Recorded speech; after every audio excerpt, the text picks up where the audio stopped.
Hi. So, White has been uploading mapping videos and single-handedly reviving this niche on YouTube, and recently he posted a video called How to Avoid Clutter Focal Point.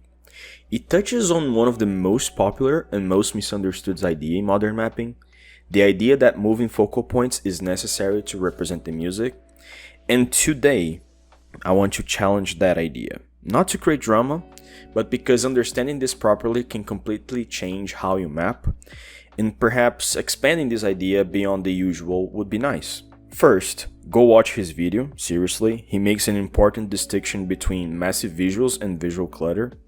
And his main point is this visual clutter happens when you keep using the same focal point.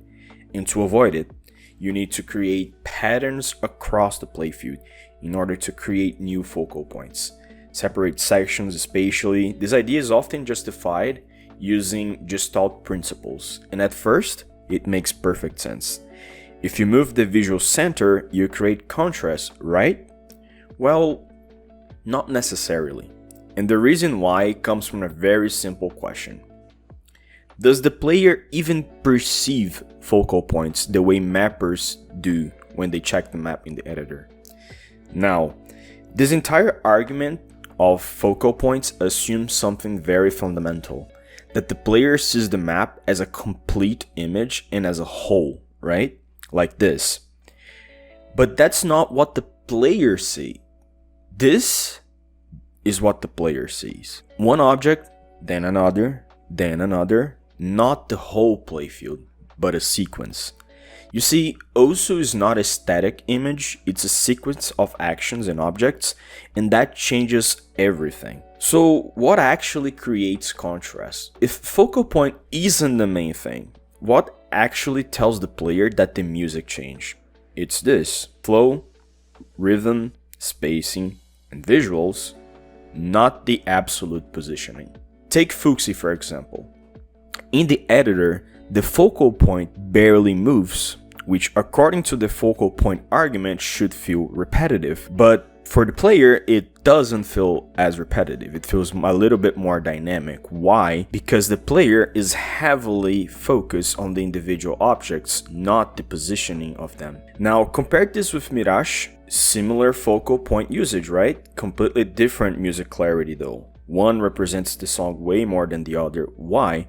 Because the representation doesn't come from this focal point absolute positioning, it comes from the actual patterning. Now check this Nike map. Nike does this constantly, reuses the same focal point over and over, and yet it never feels static, because the rhythm changes, the spacing changes, the flow changes, the gameplay changes, even though the coordinates don't change that much. This is the key idea.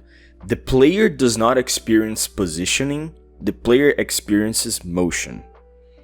He experiences rhythm in the tapping, and he experiences the flow, the movement of the cursor. Now check this ground example here. He barely uses any focal points at all, and it still represents the music perfectly because the rhythm here is the main factor in identifying the song changes in intensity. It's not about the location. This does not mean that Gestalt principles are useless. This is where people misunderstand me a lot. Gestalt is incredibly useful for composition, for structure, for organization, for making maps look clean, but not as the primary driver of musical representation. There is one situation though where focal point becomes very, very important. And this is where I want you to focus your attention on. When making high density low AR maps, when objects are extremely dense, then the player starts perceiving patterns as complete shapes instead of individual objects way more. And here, focal point plays a big major role in making sure your map has a lot of clarity. Focal point separation actually helps, but this is more a case-to-case situation, not a universal. So here's the conclusion. Musical representation in Osu comes primarily from rhythm, spacing, flow, and visuals, not focal point. Focal point is just one tool, not the foundation. And again, go watch White videos, supporting mapping content is super important. There's very little people doing it, and it's hella cool videos, okay? Thank you for watching.